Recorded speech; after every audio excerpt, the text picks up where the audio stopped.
I'm your host, Nathan Resnick, and today we're joined by Andriy from Flowium. Thank you, Nathan, for having me. So my name is Andriy Boychuk. I'm Ukrainian, that's why it's a weird pronunciation, but it's a version of Andrew here in America.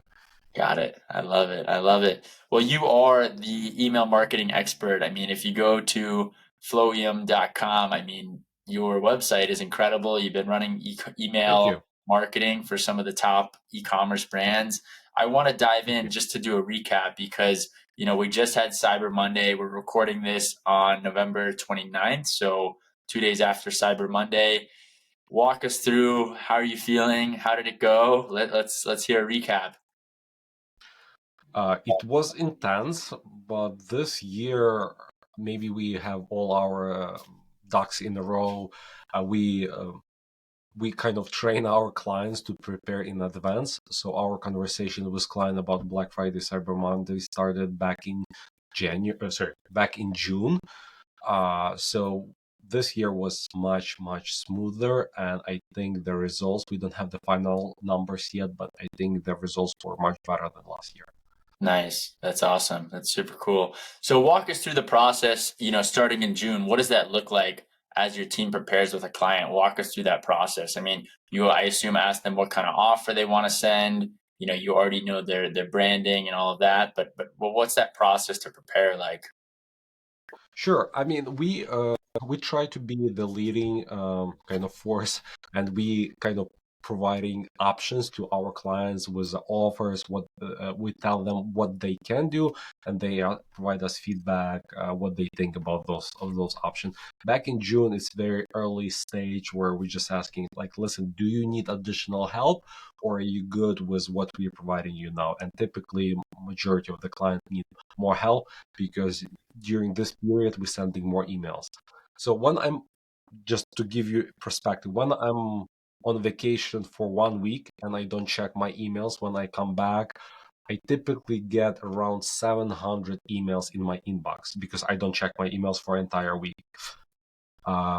Last on this Black Friday, I went Wednesday, checked out from my work on Wednesday night. So Thursday and Friday morning, and of course Saturday, Sunday, I came back to my office and I opened my inbox. It was loaded with close to 1,000 emails. It was 900 something. So it can show you how the volume increased. So we strongly recommend to our clients as well to increase volume. Yes, you want to be strategic, what you're sending in your emails, to whom you're sending, but the bottom line is you need to be in their inbox constantly. So sometimes emailing even 3 times per day just to catch their attention, and even 3 times a day sometimes it's not enough for some brands. Makes sense. Makes sense.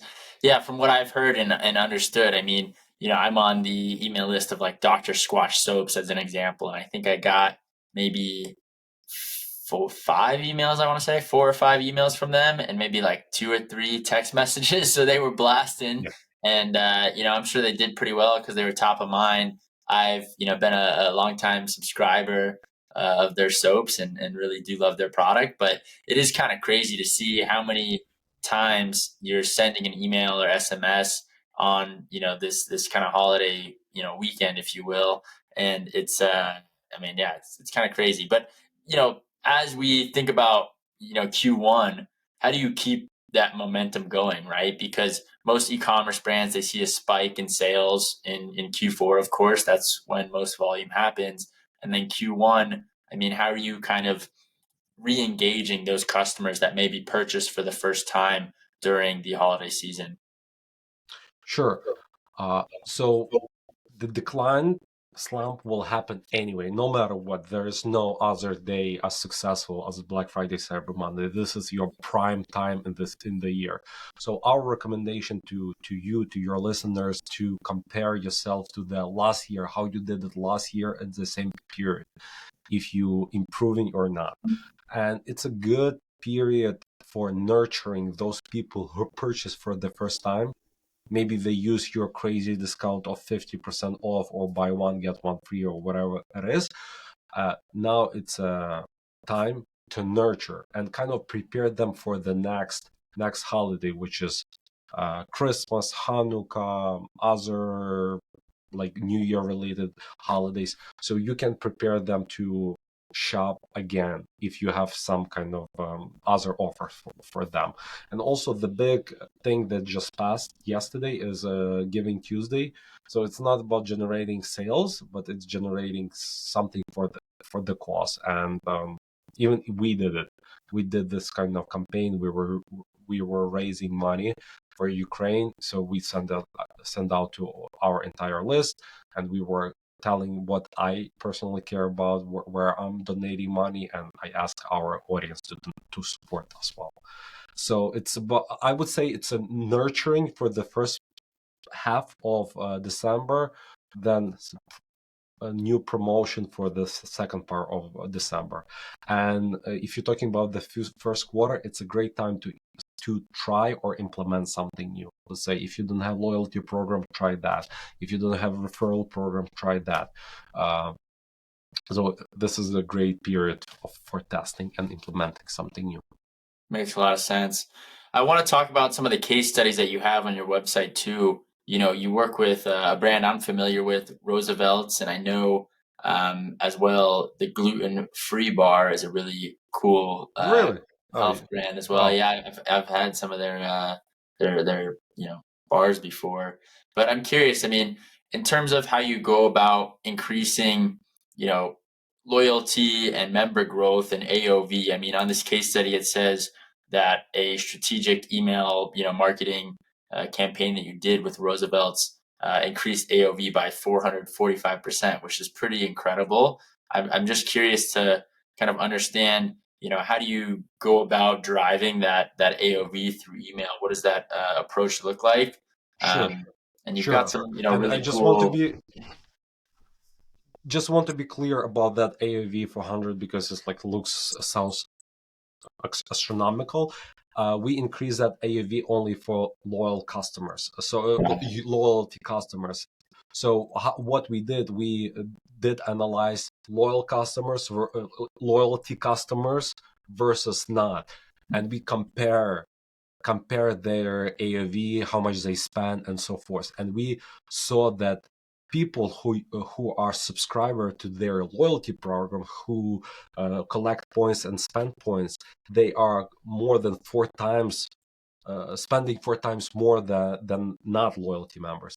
Wow. And our goal was for 2020, not the last year, 2022, to increase loyalty members more than double, I believe, Wow. or even more. I believe from 30,000 to 65,000 something.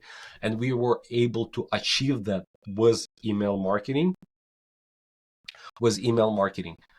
Because when you install, let's talk about loyalty program. When you use out of the box Loyalty Line, Smile, or some other apps, it's easy. You just install it, set it up, and it's done. However, there's more potential when you create email marketing strategy around this. When you ask them to sign up, when they sign up, you follow up with few emails how they can redeem, how can they collect more points. And the most important in loyalty is to send them monthly statement with the balance of their account and Mhm. if they can redeem it or not. So we like to do the segmentation. If they have a minimum threshold to spend, we ask them to spend. If they don't have it, we tell them like, hey, you're 50 points short from redeeming toward the free shipping or $10 off. Got it. Makes a lot of sense.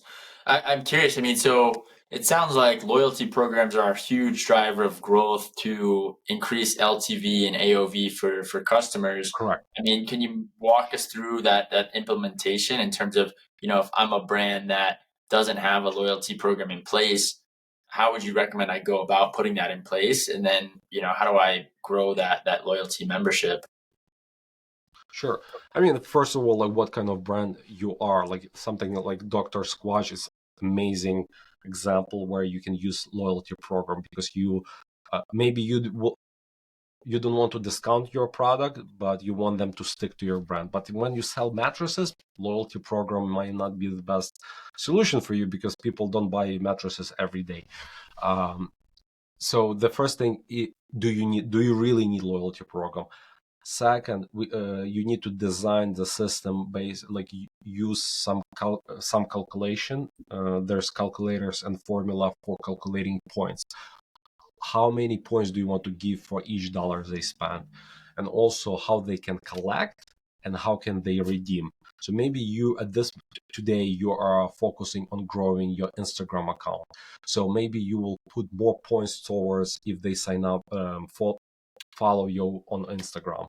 So we provide all those, we basically collect all answers from the client, and based on their goals and needs, we provide them the strategy. We create the copy landing pages for loyalty program. And then on the back end, from email marketing perspective, we create different automations.